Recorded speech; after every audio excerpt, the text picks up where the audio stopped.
and we look at television ads and we believe what we see. We are manipulated in exactly the same way as the communists manipulated people with brainwashing. But there's no washing about it. Let me give to you the awful facts. Every parent ought to listen as they have never listened before. The year 1996 is the latest I can get.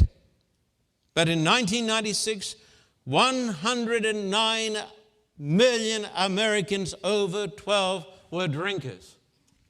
109 million over 12. Because through the example of their parents and their teachers and their ministers, children are starting when they're children. 109 million are drinkers, most adults. 32 million are binge drinkers. That means they drink 5 drinks at a time. 36 million. 11 million in America are heavy drinkers. Remember that when you're driving to church. As we were driving into church today, there was a crazy in a car, cutting in and out, almost ran into us, careering down the highway.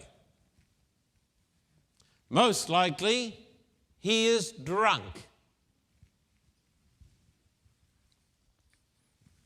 Most likely, he goes to church. 9.5 million drinkers are 12 to 20 years.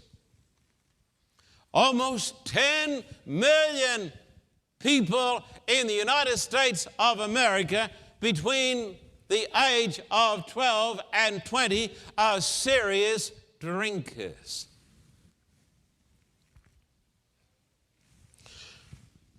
There are between, and these figures are conservative, because how do they really find out? 14 or 15 million Americans are alcoholics.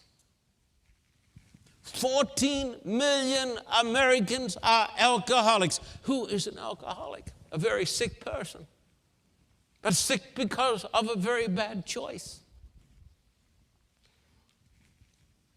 A person who is in a sense of denial. A man who can waste all of his income and let his children starve. That is an alcoholic. A person who is utterly unreliable, irresponsible, filled with guilt.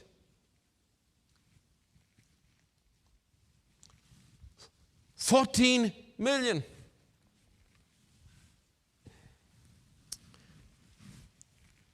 6.3% of all men in America are alcoholics. 6.3. 2.6% of all women are alcoholics. The cost of alcohol to the economy, and these figures are tremendously conservative and possibly glossed over, because many of the lawmakers are drunks. But the cost to the United States of America every year is $148,000 million.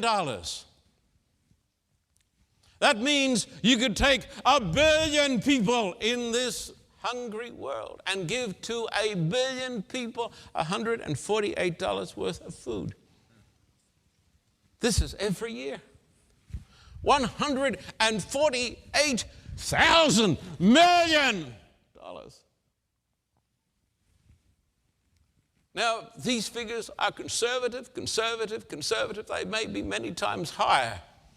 But every year in the United States of America, 107,000 people die because of the demon in the bottle. And what a church is saying about it? Next to nothing. What a preacher is saying about it? Next to nothing, because they're drinking themselves. Any minister who drinks alcohol ought to resign. whether he's a Baptist or a Presbyterian or a Roman Catholic priest or a Seventh-day Adventist, any man who is a member of the cloth ought to cease being a hypocrite and resign if he touches alcohol. And I will give you strong reasons. I haven't started yet. This country has declared war on terrorism. No, it hasn't. At the World Trade Center, there were 3,000 awful deaths. None of us will ever get over it. When we sat and watched 3,000 people destroyed through terrorism. But listen, there's a terrorist in this country with the blessing of the churches and the government that is 1,000,000 times worse than bin Laden. It's the demon in the bottle. Every 10 days in the United States of America, the number of people who died in the Twin Towers, that is repeated every 10 days. Could you imagine the uproar if in Los Angeles 3,000 died, 10 days later, another 3,000 die in Dallas, another 10 days later, 3,000 die in Washington. That's what's happening. Why aren't you told?